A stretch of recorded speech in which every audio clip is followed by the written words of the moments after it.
आज के समय में बलात्कार जैसे जघन्य अपराध हर दूसरे दिन सुनने को मिलते हैं।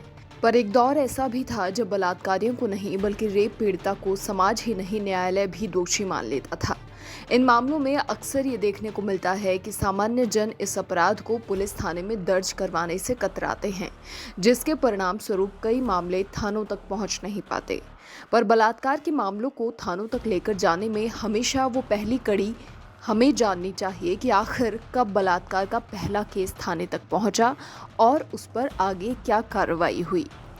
बलात्कार का वो केस जिसने पूरे हिंदुस्तान को हिलाकर रख दिया, जिसकी वजह से स्वयं भारत के कानून में बदलाव लाए गए। आज इस विषय पर विस्तार से चर्चा करते हैं। ये वक्त 1972 का था। महाराष्ट्र के गढ़चिरौली क्षेत्र के देसाईगंज जिले में एक आदिवासी लड़की रहती थी।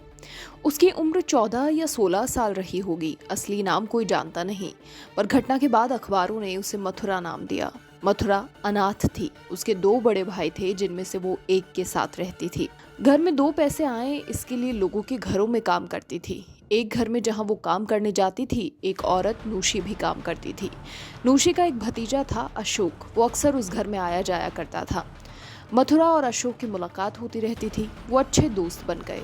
धीरे धीरे एक दूसरे को पसंद करने लगे। मथुरा ने अशोक को शादी के लिए हाँ कह दिया। नूशी को भी ये रिश्ता मंजूर था। वो मथुरा को अपनी बहू मानने लगी। मथुरा और अशोक के रिश्ते के बारे में पूरे गांव को पता चल गया। मथुरा के भाइयों को ये रिश्ता बिल्कुल मंजूर नहीं था। उन्होंने पुलिस में अशोक के खिलाफ शिकायत की कि उसने मथुरा को अगवा करके रखा था और उससे वेश्यावृत्ति करवा रहा था। 26 मार्च 1972 को पुलिस ने मथुरा, अशोक और उनके परिवार वालों को थाने में बुलाया। सबसे पूछताछ करने के बाद पुलिस ने बाकी सबको घर भेज दिया, पर मथुरा को रोक कर रखा और ये कहा कि थोड़े और सवाल करने हैं। रात के 10:30 बज रहे थे। 2 पुलिसकर्मी मथुरा को एक बंद कमरे में ले गए, जहां एक ने उसका बलात्कार किया और दूसरे ने उसे गलत तरीके से छुआ। बलात्कारियों ने मथुरा को डराने की कोशिश की। उन्होंने उससे कहा कि थाने में जो भी हुआ उसके बारे में किसी को ना बताए, पर मथुरा आसानी से डर जाने वालों में नहीं थी। उसने अपने भाइयों और रिश्तेदारों को सब बताया और उन्होंने कोर्ट में जाने का फैसला किया। स्थानीय सेशंस कोर्ट में ये केस 1 जून 1974 तक चला। जज ने फैसला सुनाया कि मथुरा के बलात्कारी निर्दोष हैं, क्योंकि मथुरा के मेडिकल जांच से पता चलता है कि वो वर्जिन नहीं है। घटना से पहले भी उसने मर्दों के साथ यौन संबंध बनाए थे और न्यायालय के मुताबिक इसका मतलब ये था कि उसे सेक्स करने की आदत है और उसने पुलिस वालों के साथ भी अपनी मर्जी से सेक्स किया है। न्यायाधीशों की ये शर्मनाक बयान गुस्सा दिला देने वाला था। केस की दोबारा सुनवाई के लिए मुंबई हाईकोर्ट में अपील की गई। सेशन कोर्ट के जजमेंट को खारिज करते हुए हाईकोर्ट ने कहा कि अगर पीड़िता डर या किसी और वजह से ना नहीं बोल पा रही तो उसे कंसेंट नहीं माना जा सकता। ऐसे में हम ये नहीं कह सकते कि उसने अपनी मर्जी से सेक्स किया है। दोनों दोषी पुलिस कर्मियों को 1 और 5 साल की सजा सुनाई गई। इसके बाद जो हुआ वो बिल्कुल अप्रत्याशित था। सितंबर 1979 में बॉम्बे हाईकोर्ट के जजमेंट के खिलाफ सुप्रीम कोर्ट में अपील की गई। सुप्रीम कोर्ट के जज जसवंत सिंह, कैलाश राम और कौशल ने पुलिस कांस्टेबल गणपत और तुकाराम को बरी कर दिया। सुप्रीम कोर्ट ने अपने जजमेंट में कहा, मथुरा ने शोर नहीं मचाया, उसके शरीर पर चोट के निशान नहीं, यानी उसने संघर्ष नहीं किया और रेप भी नहीं हुआ। सुप्रीम कोर्ट ने कहा कि उसे सेक्स करने की आदत थी, उसने पुलिस वालों को उकसाया होगा। देश भर में तहलका मच गया।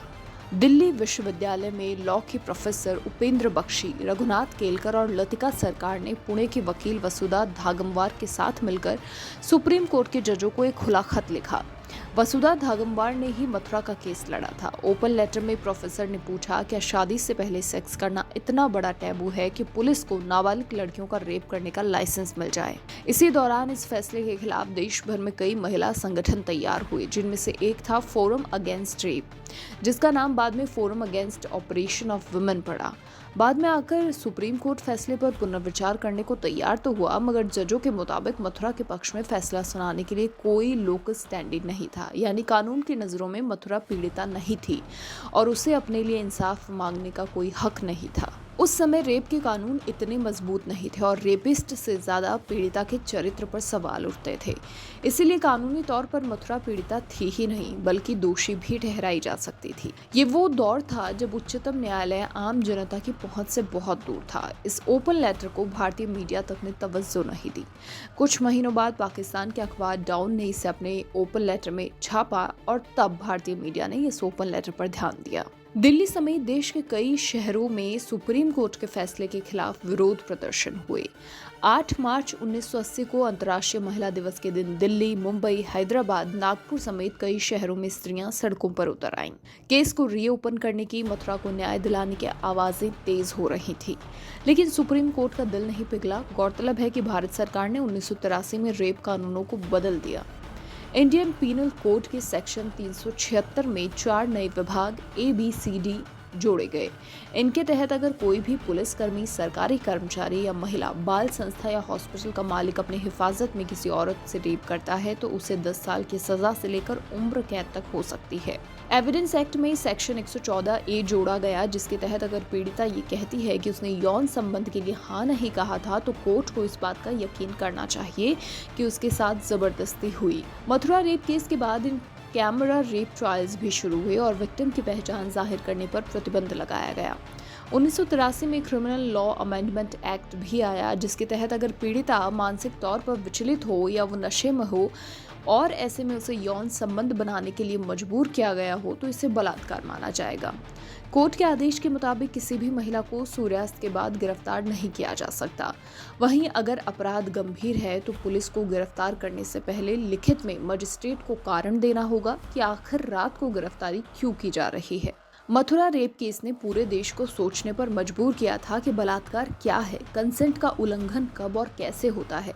इसी के आधार पर नए कानून बने ताकि बलात्कार की पीड़िताओं की सुरक्षा बेहतर तरीके से की जा सके। Criminal law amendment act 1983 number 43 ने 25 दिसंबर 1983 को बनाए गए एविडेंस एक्ट की धारा 114A के सामने एक वैधानिक प्रावधान किया, जिसमें कहा गया कि अगर पीड़िता कहती है उसने संभोग के लिए सहमति नहीं दी, न्यायालय ये मान लेगा कि खंडन योग्य अवधारणा के रूप में उसने सहमति नहीं दी।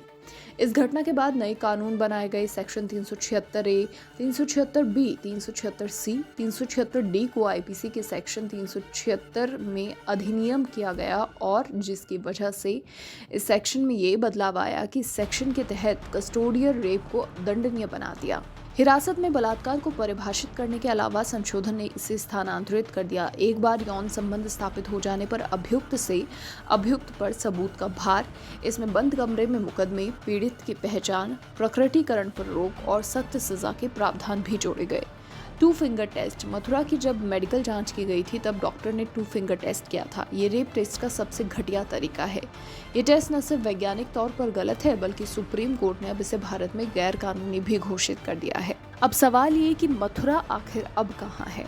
कहा जाता है मथुरा ने देसाईगंज छोड़ दिया, उसने नाम बदल लिया और एक आदमी से शादी की। उसके 2 बेटे हुए, लेकिन मथुरा एक कच्चे मकान में गुमनाम जिंदगी जी रही है। इस केस में मथुरा को न्याय तो नहीं मिला, पर देश के कानून में बदलाव हुए जिससे कई महिलाओं और लड़कियों को न्याय दिलाने के रास्ते खुले।